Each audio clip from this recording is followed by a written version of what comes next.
certainly will be a fruitful program today. My name is Angela Thorpe, and I have the pleasure of serving as the director of the North Carolina African American Heritage Commission. It is my joy, really, to welcome you to the 6th webinar in the Commission's 9-part webinar series, Growing Our Griots, Strengthening North Carolina's Black Heritage Keepers. During this series, we have been and will continue to explore how our state's Black heritage institutions can execute innovative and sustainable work with the insights of a diversity of culture workers from across the state and across the country, like today's guest, who I will introduce shortly. The North Carolina African American Heritage Commission received the American Rescue Plan Humanities Project Support Grant from the North Carolina Humanities to execute this series. I'm so grateful that they have joined us today. I see Caitlin from North Carolina Humanities is here.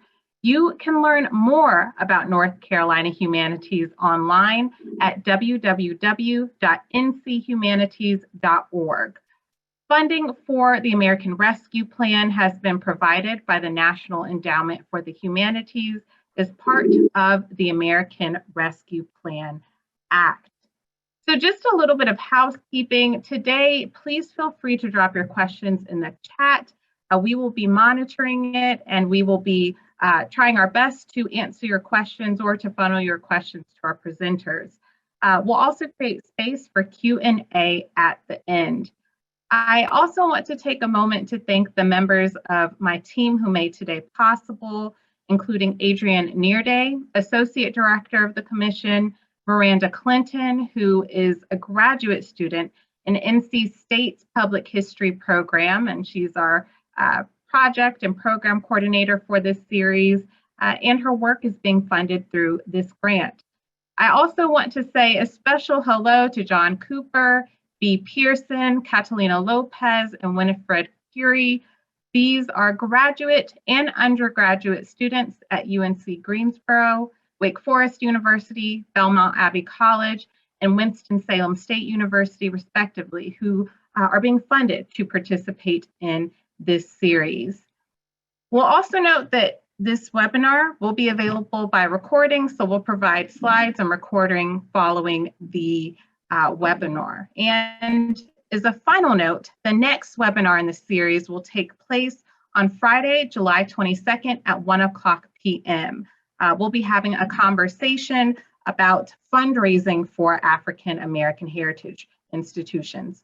In the meantime, I am thrilled to welcome our presenters for today, Christy Brantley, Christy Harpst, Nichelle Bonaparte Hawkins, and Kim Peretti. Their full biographies are available online. Please take it away to our presenters. Okay, thank you for having me. My name is Christy Brantley, and I'm the local government coordinator with North Carolina Historic Preservation Office. Today, we're going to discuss how you can help preserve African American properties through local designation. The photos I share will have a name of the property, location, and designation. LL means that they're individually locally landmarked, and LHD means they're part of a locally designated historic district.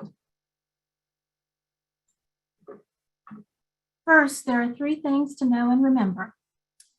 1, local designation can only occur if the local government has a historic preservation commission pursuant to the North Carolina enabling legislation.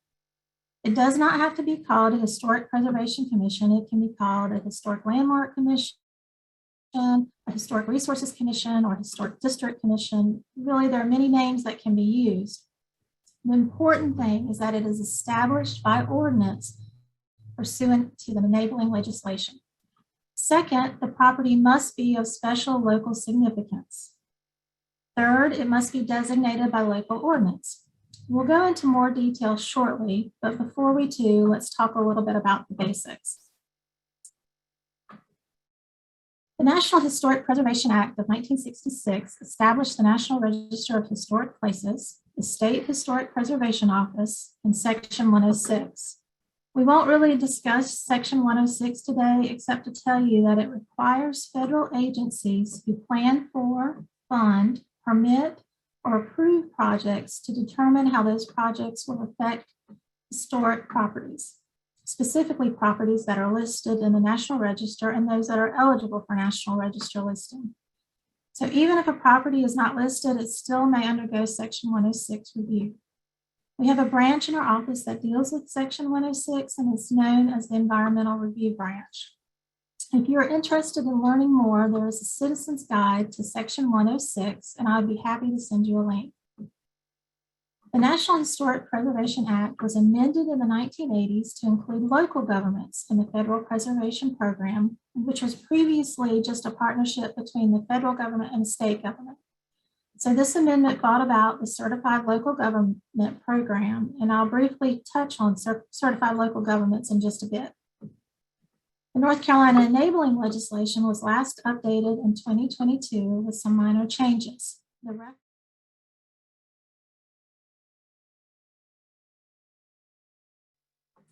There are three main historic designations: National Historic Landmark, which is federal government only, National Register of Historic Places, and my colleague Sarah Woodard discussed the National Register in the previous webinar, and if you have not seen it, I encourage you to watch that recording. It was great. And finally, local designations, today's topic. This is a local government determination. The only role our office, the State Historic Preservation Office, would play in the local designation process is to offer non-binding comments.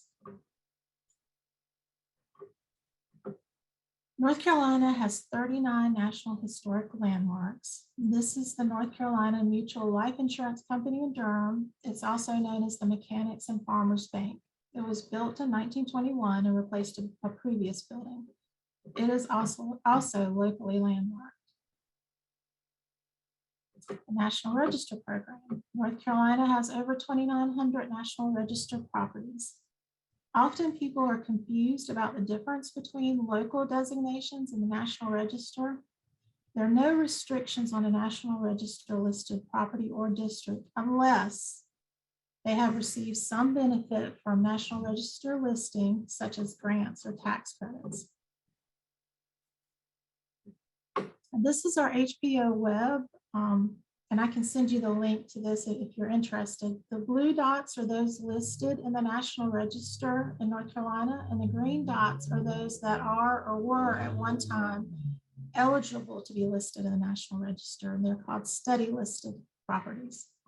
For those not familiar with our HPO web, this is a cool map that has all the historic resources in North Carolina that we have recorded: the National Register properties, study listed properties, survey properties.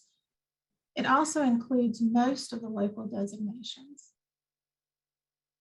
And you can play with this map and put different layers on. This layer is the layer of locally designated properties and districts in North Carolina.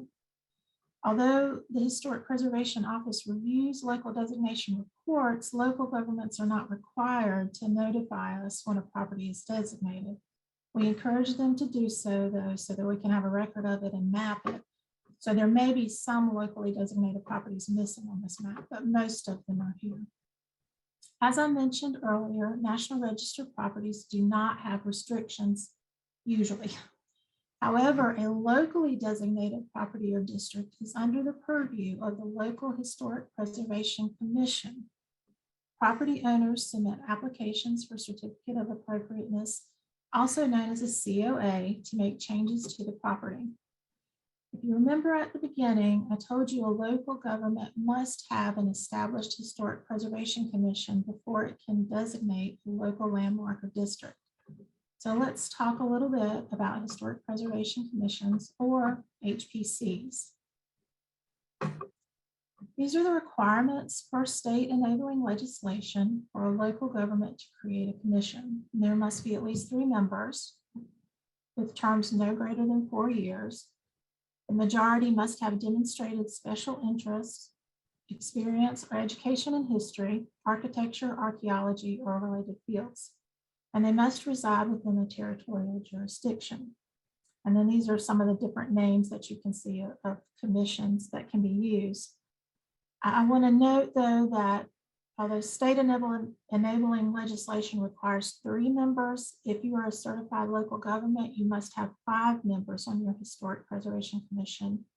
And also, if you designate properties within your extraterritorial jurisdiction, which is your ETJ, you must have a representative on the commission that also lives in your ETJ.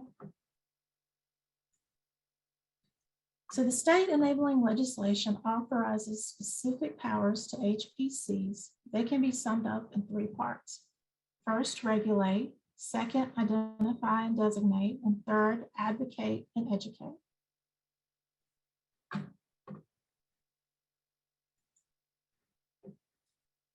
First, regulate.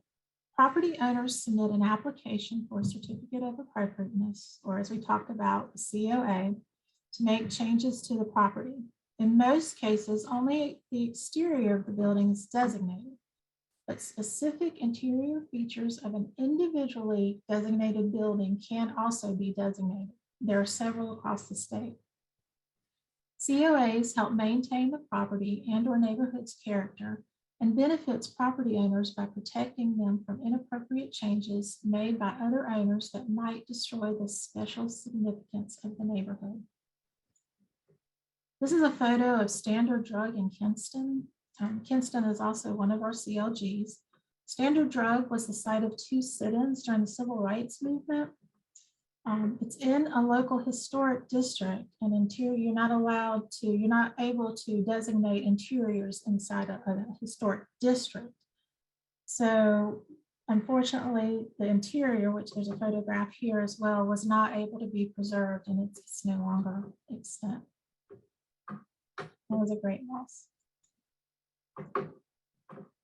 Second, identify and designate. HPCs survey properties in their jurisdiction and use that information to identify and designate. They designate properties or districts that express special significance in terms of history, prehistory, architecture, and/or culture. The property or district should also show integrity of design, setting, materials, feelings, and association. And finally, third power is advocate and educate. HPCs can hold, manage, and/or restore property. They can also negotiate to ensure the preservation of historic properties. And our office strongly encourages education. Here's a video with a link about the East Scale Street in Edenton. And Edenton is a CLG, and this is a CLG grant funded project. And again, I'll talk about that in a minute, but I encourage you to watch this video. It's fantastic. I watched it several times. HPCs can also offer educational workshops. Here's one of my colleagues, restoration specialist John Wood, conducting a window repair workshop. And another colleague, grants coordinator Michelle Patterson McKay, participating in a cemetery workshop. How can you become involved? I encourage you to reach out to your local planner and ask how you can help. You can also ask for an application to serve on the Historic Preservation Commission. You can offer to research and record information about significant properties. You can offer to help with educational programs. Really, there are lots of different ways to help. This is a map that we have of historic preservation commissions across the state. And you can find out who to contact in your area by following the link and clicking on the marker for your location. Now, you must live within the planning jurisdiction to serve on a historic preservation commission. However, if your local government does not have a historic preservation commission, chances are great that there is a local historical society or some other organization in the area that could benefit from your involvement. If you have trouble finding your place, please reach out to me and I will be glad to help. And I just want to mention one more thing. All of these markers, the blue and green, they note historic preservation commissions across the state, and there's over 100. The green markers, though, are those that are certified local governments. A certified local government, or CLG, has been certified by the federal government in concurrence with state government. CLGs have a preservation program that meet federal and state standards. In North Carolina, CLGs have annual training requirements, complete a yearly report outlining their preservation activities, and participate in the National Register process. CLGs are eligible to compete for grants each year that are specific to CLGs. And these are some of the properties and projects that receive CLG grants.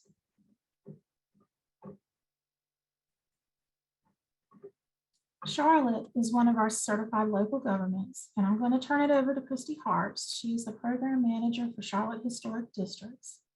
Thank you for your time, and please feel free to reach out to me with any questions. And I will provide a copy of my slideshow so that you can get these links, or also feel free to email me directly as well. Thanks a lot, and I hope everyone has a wonderful day. Thank you so much for having me. I am going to talk a little more in depth about how the city of Charlotte puts into action some of the programs that Christy Brantley talked about. I'm Christy Harpst. I'm the program manager for the Charlotte Historic District Commission. And we also have two other staff members who help me manage this program. And this is just going to talk a little bit about how local government specifically can help property owners and neighborhoods preserve community character. So this chart is just a quick overview of historic preservation in the United States. And Christy already talked about what the State Historic Preservation Office did. And Sarah talked about the National Register of Historic Places at the last presentation. I'm going to talk locally, what we do at the local government level. But please know there are also a lot of wonderful nonprofits doing work on the national, state, and local level who you could also plug into to help with their programs, and they're doing great work with preservation. But for us as a local government, we look at historic districts, and I'm going to talk a little bit about historic districts and historic landmarks. I see that Jack Thompson and Stuart Gray are with us from the Charlotte Mecklenburg Historic Landmark Commission. So I'm sure they'll correct me if I say anything wrong about them. But historic districts and landmarks are a part of zoning. So it's established by the local government. It is an overlay on top of regular zoning. So whatever the regular zoning underneath says about building use, lot coverage, those general zoning categories, whatever that says still remains.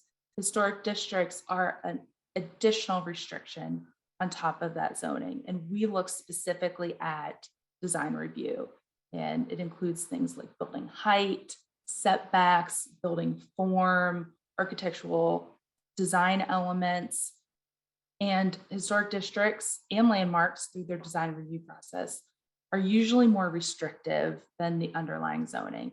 And the way zoning laws work in North Carolina is that the most restrictive zoning applies. So people don't have a chance to opt out if they are in a local historic district. If you buy a property in a local historic district, you buy that knowing that you are being held to these additional standards.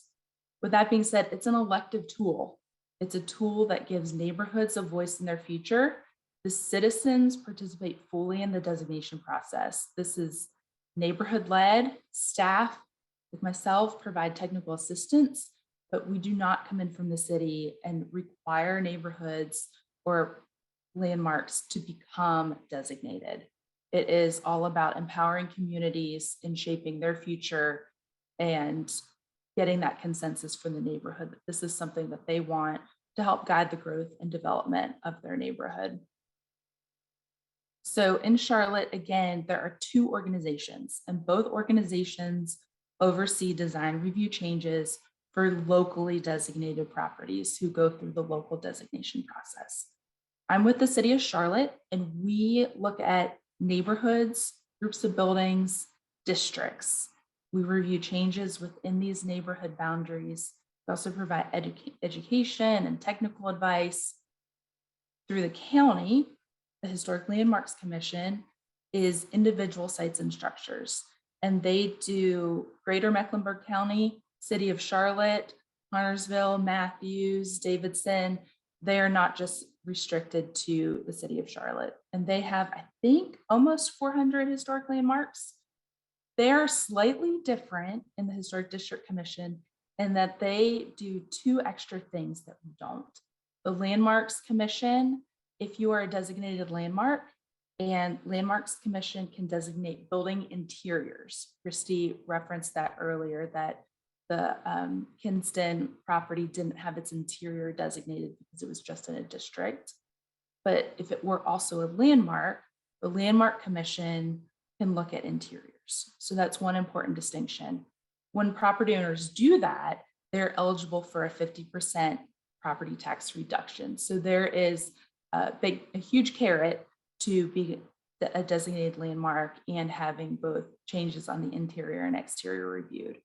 Not all interiors are reviewed, I will say that, but a lot of times they are, especially to get the 50% tax reduction. The Landmarks Commission also is unique in the state, really, that they buy and sell historic endangered landmarks. They have a revolving fund and they place preservation covenants and deeds when the properties are sold. So they do this extra real estate work that the Historic District Commission doesn't do. It has benefited us. They have helped us by buying or buying and putting covenants on properties located in districts to stem the tide of redevelopment down streets in a very strategic way. So we partner with them and we're very grateful that they have this program. The buildings shown on the slide are buildings that are in both. They are both a designated landmark and in a district. And when that happens, our two organizations work together closely through the design review process because we each have our own separate boards and commissions that if someone wants to make a change to one of these properties, they have to talk to both of us. So we try and work very closely together to alleviate some of the confusion and the, I guess, hassle for those properties that are both districts and landmarks. Just to reiterate what Kristi said, there is overlap between National Register districts and local landmarks and local historic districts. I don't have any local landmarks shown on the slide, but the three neighborhoods in the center, Dilworth, Hermitage Court, which is part of the larger Myers Park neighborhood, and Wesley Heights, they're both. So they're both National Register. They get the benefit of the tax credits that Kristi mentioned, but they also are obligated to go through the Historic District Commission's design review process. And again, the easiest way to understand this is that local districts, local landmarks are protected through the design review process, through the designation process, and the National Register identifies. So there are no restrictions if you're a National Register. It is a wonderful honorary program. It has that benefit of a tax credit, but it does not protect your property if you are just in a National Register district. In Charlotte, we have 7, soon to be 8 local historic districts. Everything here started in the 1970s in 4th Ward, right here in the green in the center. And it was, the Historic District Commission was established by City Council as part of in-town redevelopment efforts in 4th Ward. Our largest district is Dilworth, that if you've heard of Charlotte and preservation, you probably associate that with Dilworth, but we do have many other districts. And our most recent one was Oakland Park. And until Oakland Park was designated, all the architecture was primarily the same time frame, late 1800s, early 1900s through the 1940s. Oakland Park was our first district on the west side.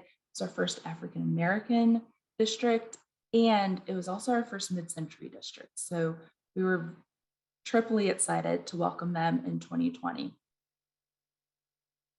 One statistic I like to share is that only 0.5% of the land area in Charlotte is within the historic district.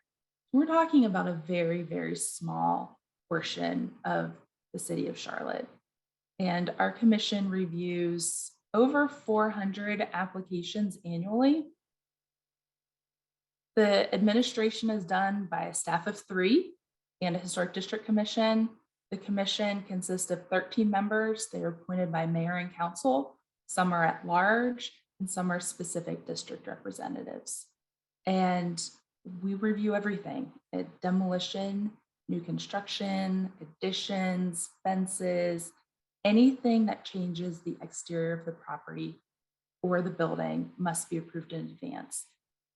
We are different from some districts where we review it all. We don't, there's a misconception that we just look at the fronts of buildings or what can be seen from the right of way. That's not true. We look at everything. One distinction to mention about our review process and the commission is that we follow a quasi-judicial process. So that means that our board is acting like a judge in a courtroom, and the property owner who is presenting their project, they're like the attorney. They're trying to prove their case and how what they want to do meets our design standards. And then our commission applies findings of facts and a decision. And so this is a very different process from, say, city council that is legislative. It also has restrictions on how property owners can't talk with members of the commission outside of meetings because it's a quasi-judicial process. And so that takes a lot of ongoing education on our part. But as far as staff roles, we work very closely with Kristi in her office, the Historic Preservation Office. We partner with the neighborhood associations. We spend a lot of our time processing applications and preparing for our monthly commission meetings. And we have a broad range of things that we can approve at the staff level. Anything from walkways, driveways, fences, swimming pools, additions up to a certain size, minor landscaping. What the commission reserves for themselves are the demolition, the new construction, work on corner lots. That gets a lot of higher scrutiny. We are also currently, right now, we are also the only single family neighborhoods in Charlotte that review tree removal. And so if you want to remove a canopy tree, you have to either show that it's dead, disease, dying, or you go to the commission asking for them to approve the removal, which is quite tough. That we are very protective of our trees in Charlotte. I've already talked about the misconception that we only review the fronts of the buildings. Again, all four sides of buildings and yards, it is restrictive. I don't want to sugarcoat this. This is not right for every neighborhood. And the other misconception that a lot of people have is that we care about style and color. And we don't care, we don't regulate color or care what color people paint their buildings. Unless it's masonry, then we tell them you cannot paint unpainted masonry. We don't regulate minor projects like roofing, painting, foundation repairs. Again, we don't regulate land use. So if you are allowed a retail operation in a building that looks like a house, that's fine. You can operate your business. We just care what the outside looks like and how any changes you make to make that business viable affects the building, but that's it. One key critical piece is that these are our design standards, and all of our decisions are based on what's written in the design standards, which are based on the Secretary of the Interior standards. Commissioners do not have to like a project. They can think it's the ugliest project ever. It can be a project that barely meets the guidelines, but as long as it meets the guidelines and the standards, it has to be approved. I'm going to talk very briefly about two of our newest and pending neighborhoods.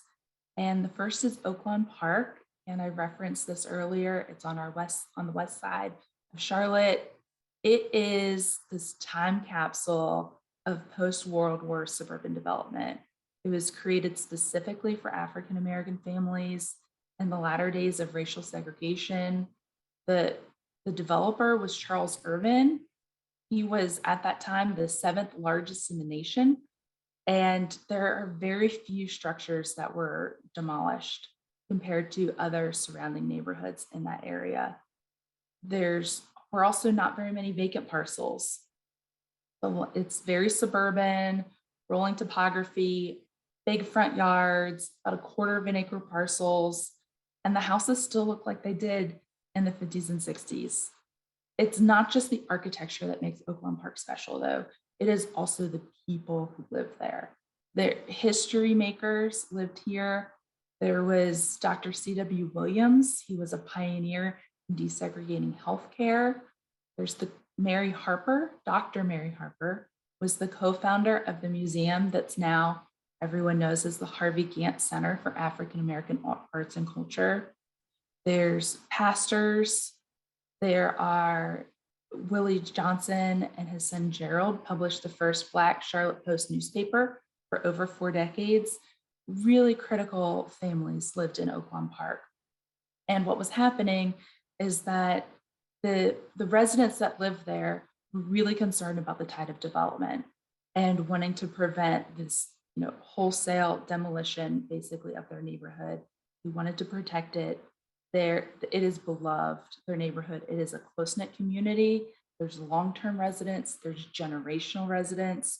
We did some oral history interviews with residents who built their house and are still living there. It was an amazing process. We started it in October of 2018. I went to almost every neighborhood meeting for almost 2 years. We did walk and talk tours with SHPO. We created a neighborhood ambassador program that we empowered the neighbors to talk to each other about the project with the goal of making sure that everyone was on board with this when it went through the rezoning process. Because the rezoning process goes through city council. And as you probably know, some rezonings can often be contentious, and that was the last thing we wanted here. It was delayed a little bit because of the pandemic. It was supposed to be designated in the spring of 2020, but we designated it just in time for the holidays in December 2020. So we were thrilled to welcome Oakland Park. And very soon after we finished up with Oakland Park, but McCrory Heights comes along and says, hey, we want to be a local historic district too. The National Register, it's been determined eligible back in 2013. This has been something the community has been talking about for years. But what changed is that there are some movers and shakers that now live in the McCrory Heights community. And they're the ones that rallied the community together, did all the legwork. It was truly a grassroots effort. Again, McCrory Heights, like Oakland Park, it's architecturally intact, 1900s to 1960s, but its cultural significance is greater. They're the first. In Charlotte, if you're talking about the first African Americans to demand to eat in a restaurant at Charlotte's airport, the first to become a top administrator in the school system, the first to fight to tee off at an all-white golf course, and I love this bit of trivia, the first Black student to walk into an all-white high school in 1957. It gained national attention. We did this in Charlotte 3 years before Ruby Bridges did so in New Orleans. So this is truly, it was a hotbed for civil rights movement in the 1960s, McCrory Heights in Charlotte. The picture of the house, I'm going to leave you with this. The picture of the house at the top is the Reginald Hawkins house. He was the first African-American to run for North Carolina governor. He was a local dentist. He was an activist working to integrate the schools. His yard was firebombed. And this building was also recently designated a local landmark. So soon I can add this to my list of buildings that are both local landmarks and local districts. And I just want to leave you with preservation should be about the people. It's about telling the story of the people who built our communities, the entire full story. And architecture is this visual representation of those people, their stories, whether it's high style, it follows, the academic lines of the Victorian architecture. There's vernacular variants, but these are the places that are worthy of preservation, even just the neighborhoods that hold community memory. So I'm turning it over to our next speaker, Michelle Hawkins, who is working to share and preserve the community memory of McCrory Heights. And Michelle is an at-large commission of the Charlotte Historic District Commission.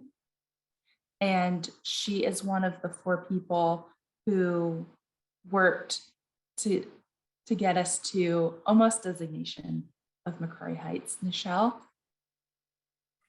Thank you, Kristi, and good afternoon, everyone. I just want to briefly share with you kind of how I got to this point to be involved as a commissioner for the Charlotte Historic District Commission. Just to back it up a little bit, I am a resident of McCrory Heights, and that happened prior to me becoming a commissioner. And how I got to McCrory Heights is really, it goes back to where I'm from. I'm from a small rural town in Somerton called Somerton, South Carolina. And essentially, we had a hometown hero that we learned about as we were growing up. Every year or throughout the year, we would learn about Reverend J.A. Delane and the great sacrifice that he and many other community members made in order to get students to be able to just have transportation to go to school. And these are Black students. They had no buses to get to school, and they would take a 9-mile trek to school one way.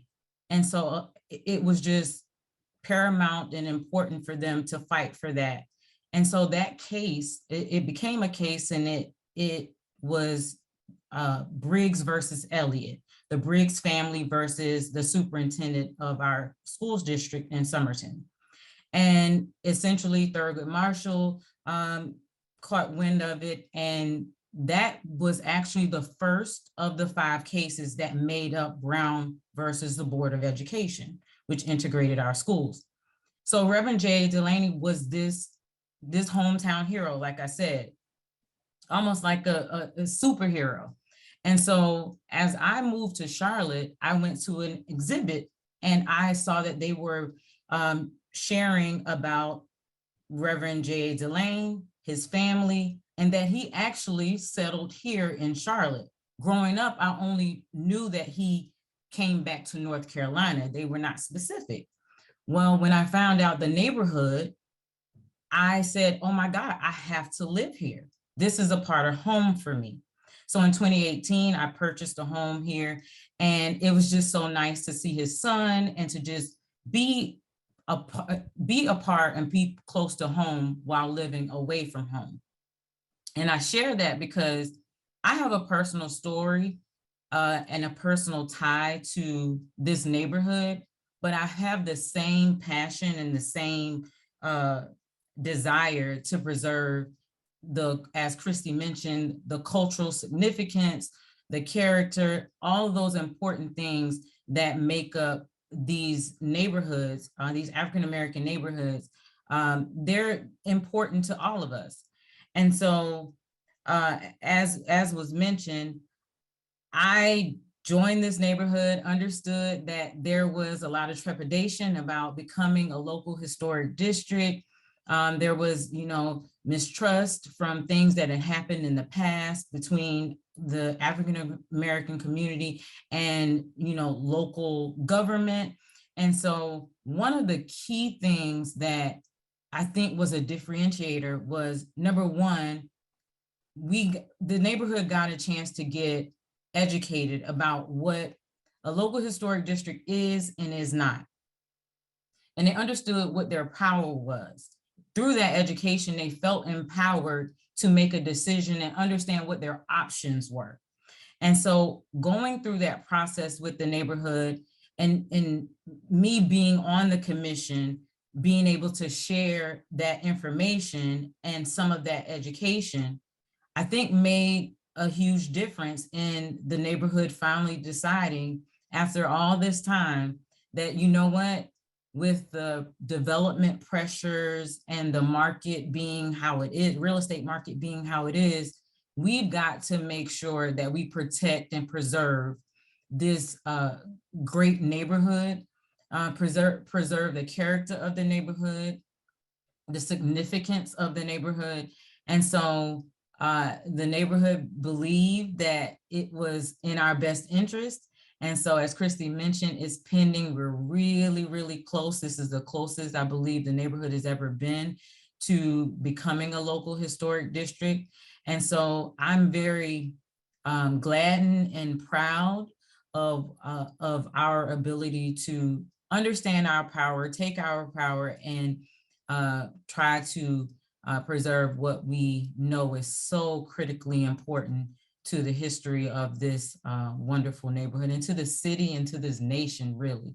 So that was, that was what I wanted to share with you all. And, it takes commitment, engagement, education, and getting involved to make these types of things happen. But we all know that it is well worth it.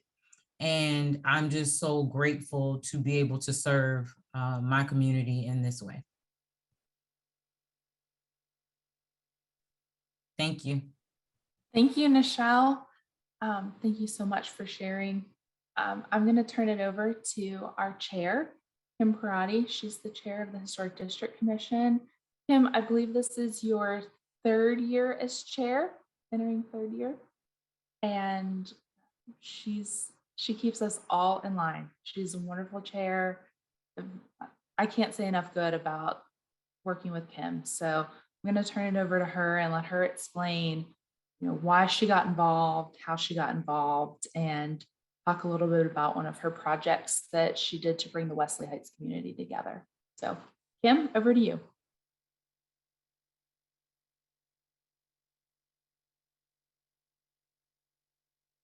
Kim, we can't hear you.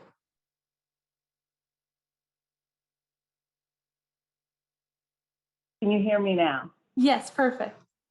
Okay, perfect. So thank you, Kristi. I would love to echo my my friend and colleague's comments, Michelle Bonaparte. For me, civic engagement is a personal thing. I grew up in Charlotte.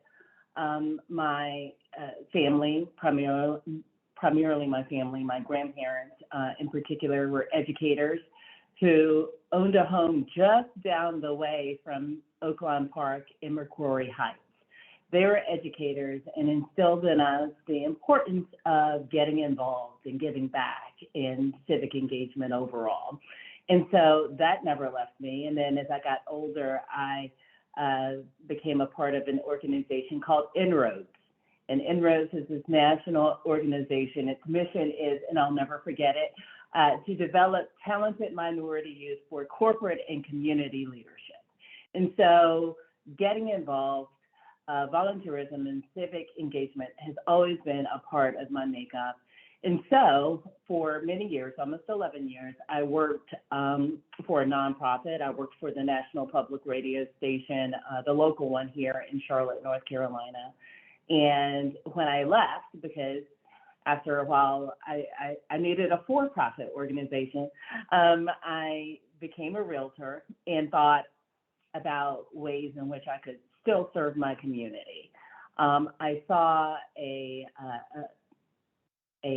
announcement, a request asking for people to join the Historic District Commission, particularly from my neighborhood, Wesley Heights.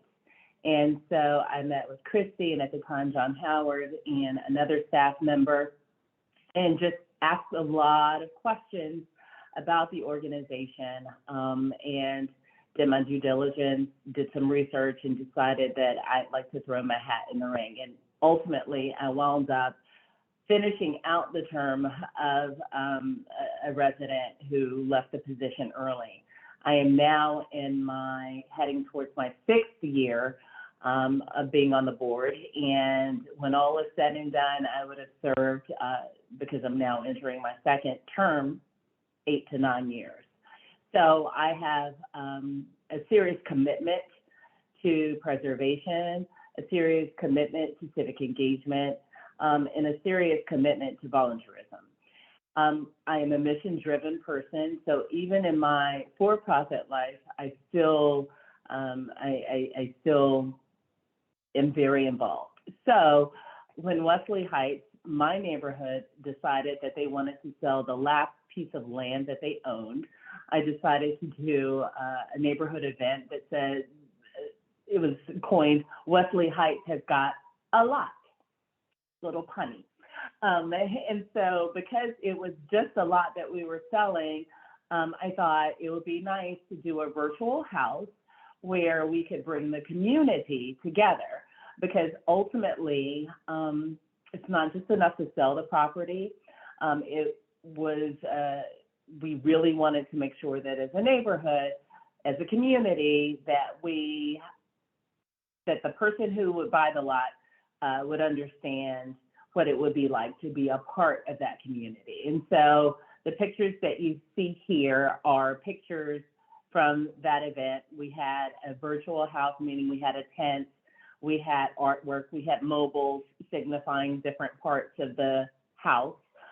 We had music, we had hand, but most importantly, we had the community. We had them come out and sit down and talk and just enjoy being together. And so that is how, one way in which I fused my need to be civically engaged with my need to my work, my passion, my purpose. Ultimately, it's why I've decided to continue my time on the board. It's why I answered the call to become chair of the board. It's because I believe in what we're doing.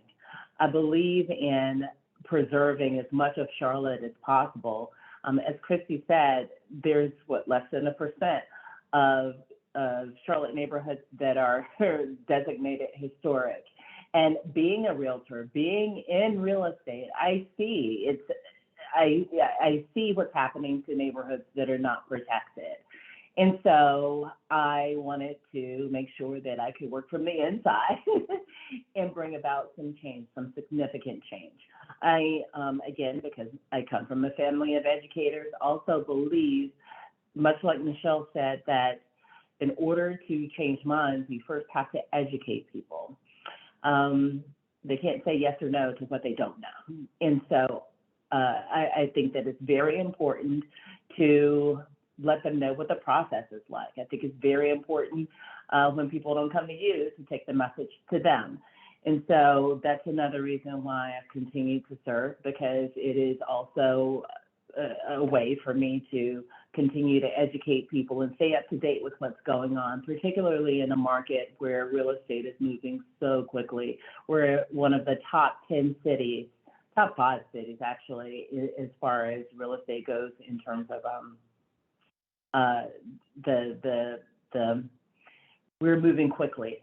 Real estate is insane here in Charlotte. And so if we are to grow and develop in a way that is going to be productive and in a way that will pay homage to those who've come before us, then we really need to get ahead of things and educate people and talk about preservation before development comes to their door, because at that point it's almost too late. So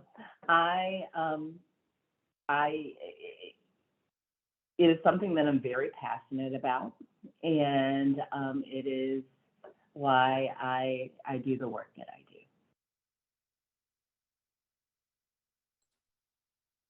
Thank you so much, Kim and Michelle, for joining us. Miranda, Kristi, should I hand it back over to y'all? Angela, back to you, Angela. Yes. Thank you so much, Kristi. To both Kristi B and Kristi H, thank you so much for the thorough overviews that you offered.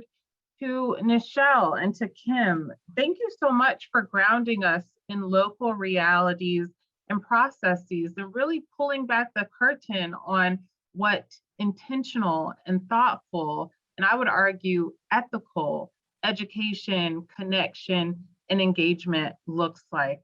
Again, so appreciative to you, and I hope that our participants took away quite a bit of information. So we do have some time for question and answer. So if you have questions for any of our presenters, please do drop them in the chat. I will raise up one question that was dropped in the chat that perhaps Christy Brantley, you can speak to. Funding for local preservation efforts. Yasmin in New Bern is interested in learning more about funding resources. Yasmin, Christy and I will email you, but I'd just like Christy to offer some verbal possibilities. Yes, and I am familiar with Rue Chapel, so I'm excited to hear that that is a possibility. I've actually been in the church several times.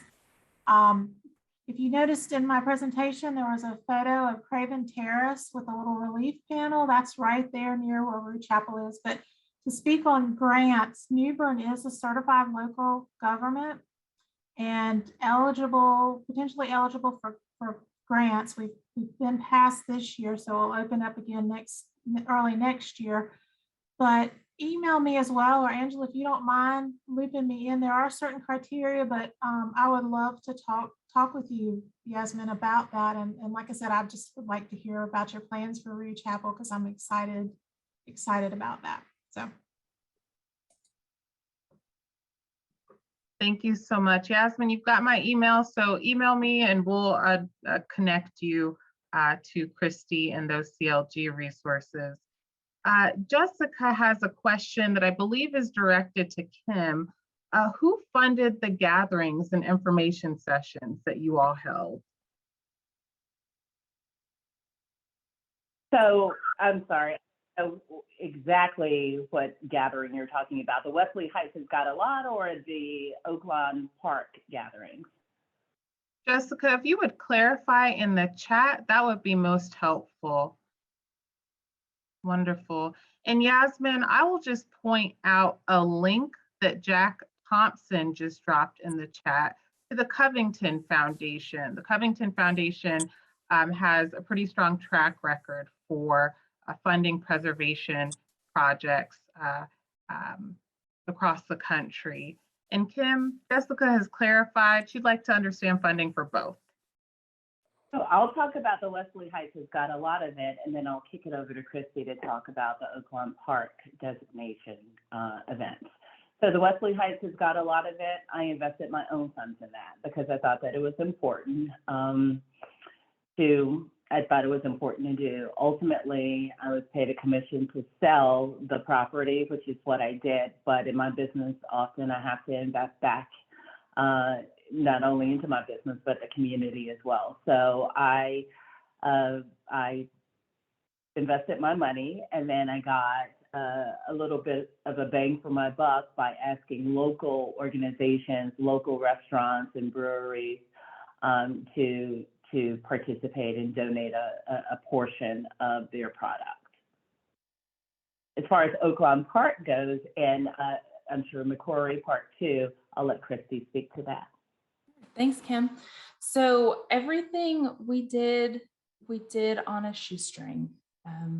What we did with Oakland and Macquarie, we printed flyers at the Government Center in Charlotte for the neighborhood ambassador program. We printed postcards that they could hand out to each other. A lot of it was my time going to neighborhood events that the neighborhood was already holding. A lot of them were just monthly neighborhood meetings. We did have one open house in Oakland Park right in the fall of 2019.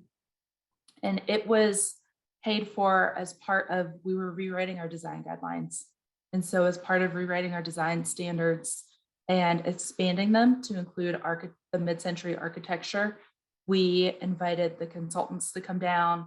We also invited the local historian who wrote the history of Oakland Park to come. And we held a gathering at the First Baptist Church and had dinner. And it came out of our budget for projects.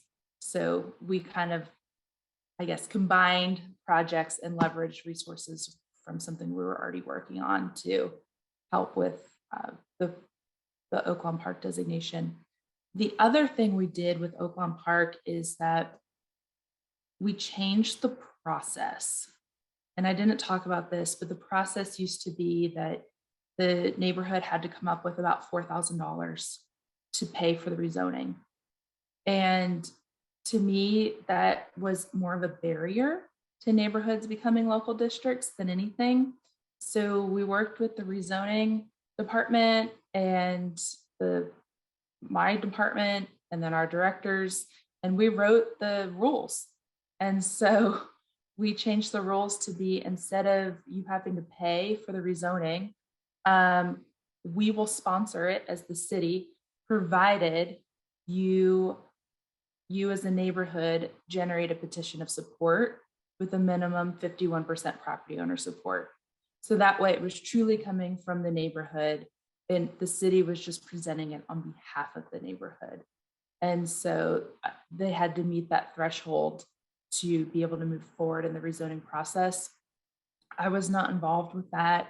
I created a petition template with all the things required by our city's attorney's office, and I turned it over to the neighborhood, and they solely were responsible for getting the needed signatures to move forward with the rezoning. And that was both for Oakland Park and for McCurry Heights. Thank you, Kristi. I'm so grateful that Myrick Howard, president of Preservation North Carolina, has joined us today. Myrick has posed what I think is a really important question. So can someone talk a little bit about preservation easements? Preservation North Carolina is seeking opportunities to use easements to preserve endangered African American spaces. I'll just mention real quick, Mr. Howard, you did a presentation earlier this year about preservation easements. Is that correct? Did you guys record that? Would you mind sharing that? I see we only have about 4 more minutes.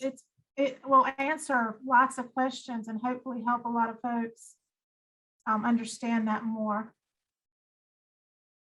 If you don't mind sharing that link, and if you can't get it on here before, I'll make sure to include it in when I email my presentation. But easements are available through Preservation North Carolina and other organizations. It is a great way to protect your property. It's elective. The property, Yes. it's elected by the property owner. And when I go to community meetings, we talk about easements, but no one seems to bite. So we try and send people your way, Myrick. And Ted Alexander, he has given some great presentations to some of our local neighborhood associations. But yeah, anything we can do to partner, we would love it. Wonderful, thank you. And we'll provide a link to that recording, Myrick, in our follow-up email to our participants. So you have both mine and Kristi's email. You can email that to us. Miranda, would you do me a favor and drop your email in the chat, because I'm going to give our participants today a little bit of homework. So for GL Moses, wonderful, rich questions. We are coming up on time. So if you could email Miranda Clinton your question directly, she will make sure that our folks from Charlotte have the opportunity to email you to answer your question. Additionally, everyone, we have seen that our preservation conversation today, as well as the one that we had a few days ago, were really popular. So if you all would like to continue to have conversations about preserving African American properties, demystifying some of these processes, exploring grant funding opportunities, please email our program coordinator, Miranda Clinton. Miranda has provided her email in the chat, and we would be delighted to explore more opportunities to create space for those conversations. So email Miranda if you want more of these types of conversations, and email Miranda to let her know what exactly you're interested in learning more about and exploring more of. Thank you, everyone, again for your time. To Christy Brantley, Christy Harpst, Kim Parati and Nichelle. We are so grateful to you all for offering your time. And I'd like to make one more offering. It is so powerful to see Black people at the forefront of preserving Black spaces. So again, to Kim and Nichelle, it is an absolute honor that we have you in leadership roles in our state. So thank you so much for all of the work that you do in Charlotte. And I hope that it inspires our preservation advocates that are on this call to consider exploring how they too can be advocates for preservation in their local communities. Everyone, thank you so much for your time today, and please enjoy the rest of your week. Take care.